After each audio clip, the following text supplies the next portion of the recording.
আলহামদুলিল্লাহ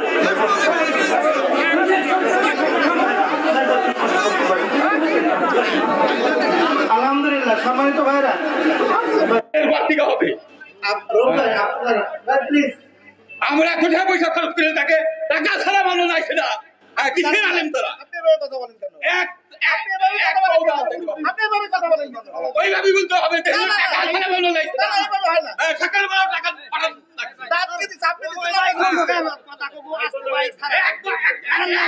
দেখতে দিব না যদি এখানে বহাম করে ফেলা যায় এইবার পাবনা লাগি এক পাও যাইতে দিব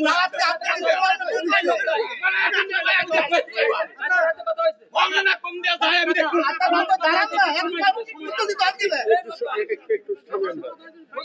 ভাই আপনি কার সাথে কথা বলছেন মুতালেব কই মুতালেব কই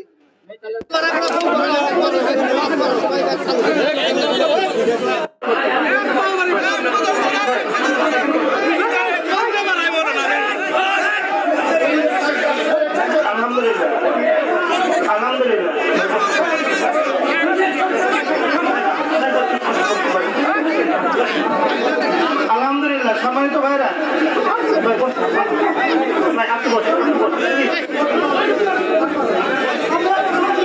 সম্মানিত ভাইরা আমার কথা শোনেন না না না না আমার কথাকে শুনতে হবে আমার কথা শুনতে হবে আমার কথা শোনাই লাগবে তোমাদের আমার কথা শোনাই লাগবে তোমরা গরু হিসেবে আমার পিছনে নিয়ে শুনি না ভাই না বলতে দেন আমার বলতে দেন এই যে রৌফ ভাই বলেছে না টাকা ছাড়া বক্তা আসেনি এটা বক্তাদের একটা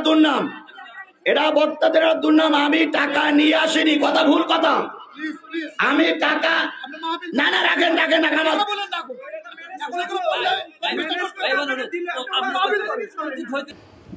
আজকের নেতারা মঞ্চে দাঁড়িয়ে সুন্দর সুন্দর কথা বলছে আমরাও কথা বলছি কিন্তু এই পরিবেশ তৈরি করতে গিয়ে নিজামী সাহেবকে ফাঁসিতে ঝুলতে হয়েছে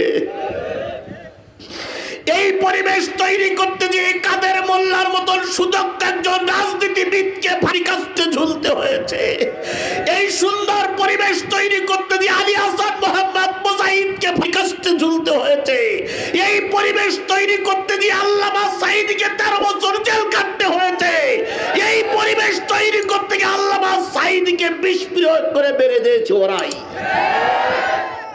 এমনি এমনি এই পরিবেশ হয়নি এমনি এমনি এই পরিবেশ আসেনি কথা বলেন ঠিক না বেঠি আল্লাহ রাসূল বলেছেন হাদিসে 3টে কাজ তাড়াতাড়ি করো 1 নম্বর মানুষ মারা গেলে তাড়াতাড়ি জানাজা করো 2 নম্বর ছেলেমেয়ে বড় হয়ে গেলে তাড়াতাড়ি বিবাহ দাও 3 নম্বর খানার সামনে আসলে দেরি করো না খানার হক আদায় করো যে নবী বললেন মৃত্যুর পর তাড়াতাড়ি জানাজা করো সেই নবী মৃত্যুবরণ করেছেন কাফন দাফন করতেছেন না নিশ্চয়ই সাহাবীরা ভুল করেছেন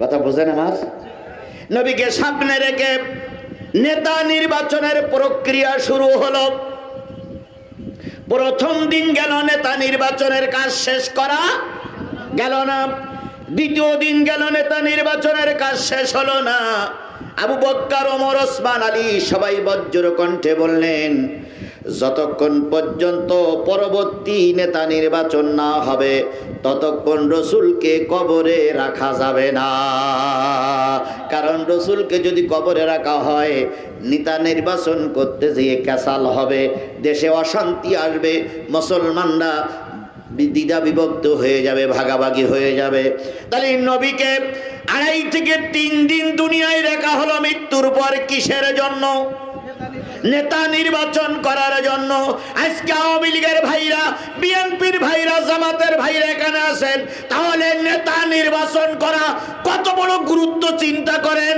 আল্লাহর রাসূল যেখানে বললেন তাড়াতাড়ি কবর দাও সেই জায়গায় তাড়াতাড়ি কবর না দিয়ে 3 দিন নবীকে রাখা হলো শুধু নেতা নির্বাচন করার জন্য তাহলে নেতা নির্বাচন করাটা একেবারে সুন্নত নাই একেবারে মুস্তাহাব নাই একেবারে নফল নয় নেতা নির্বাচন করা ফরজ নেতা নির্বাচন করা ফরজ নেতা নির্বাচন করা ফরজ সেই নেতা নির্বাচন করার সময় আমাদের সামনে। বিশ্বাস করো, বিশ্বাস করুন বেলকুচির মুসলমানেরা, যদি এবার নেতা নির্বাচনে আমরা ভুল পথে অগ্রসর হই, আগামী 100 বছর বাড়ি খাওয়া লাগবে। আর এবার যদি আমরা ভুল পথে অগ্রসর হই, আগামীতে যে মার আসবে ওই মার ঠেকানোর জন্য আপনার আমার পাশে কাউকে আপনি পাবেন না। এই জন্য এবার এই সিদ্ধান্ত নিতে হবে, আমরা ভুল পথে অগ্রসর হব না। কি আমার সঙ্গে কি আপনারা একমত? কারা কারা একমত একটু হাত তুলে দেখান তো যে আমরা ভুল পথে অগ্রসর হব না।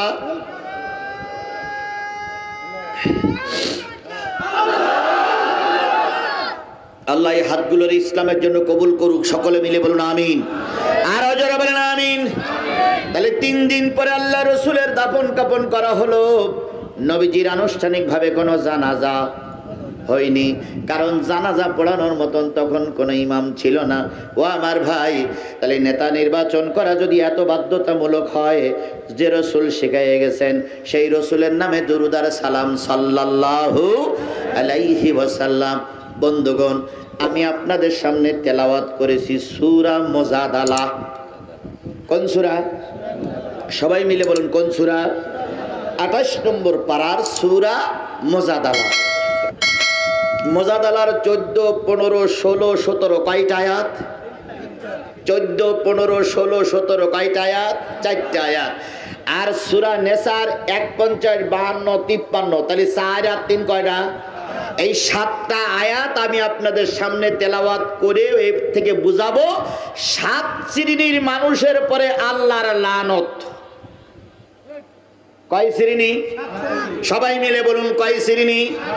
7 শ্রেণীর মানুষের পরে আল্লাহর লানত, 7 শ্রেণীর মানুষের পরে আল্লাহর গজব, 7 শ্রেণীর মানুষের পরে আল্লাহর অভিশাপ। 7 শ্রেণীর মানুষ যেখানে থাকবে সেখানে যদি আমরা তাদের সঙ্গে মিশি, আল্লাহ আমাদের পরেও গজব দেবেন। এই 7 শ্রেণীর মানুষ যদি আওয়ামী লীগের ভিতরে থাকে, আওয়ামী লীগের পরে আল্লাহর গজব। যত সহজে ঠিক বলেছেন, আগামীতেও ঠিক বললেন। এই 7 শ্রেণীর মানুষ যদি বাংলাদেশ জামাত ইসলামের ভিতরে থাকে, জামাত ইসলামের পরে আল্লাহর গজব, আল্লাহর লানত। এই 7 শ্রেণীর মানুষ যদি বিএনপির ভিতরে থাকে, তাহলে বিএনপির উপরে আল্লাহর লানত, আল্লাহর গজব। এখন আমি যদি বলি এই 7 শ্রেণীর মানুষ যারা সব আওয়ামী লীগের লোক, এখানে আওয়ামী লীগের লোক আছে না? আছে না? আমি দেখাই দিতে পারি, দেখাই দেব। যদি না মারেন তাহলে দেখাই দিতে পারি। আচ্ছা, 7 শ্রেণীর মানুষের ভিতরে কে আছে আমি বলবো না, তবে আওয়ামী লীগের ভিতরে এখানে আওয়ামী লীগের লোক আছে না?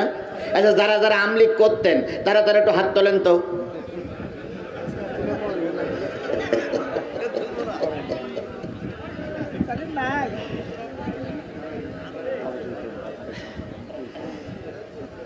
আচ্ছা, বিএনপির ভাইদের পরে যদি বলি আল্লাহ লানত, ওনারা তো ক্ষমতায় যাওয়ার আগেই ক্ষমতা গ্রহণ করার জন্য চেষ্টা করতেছে।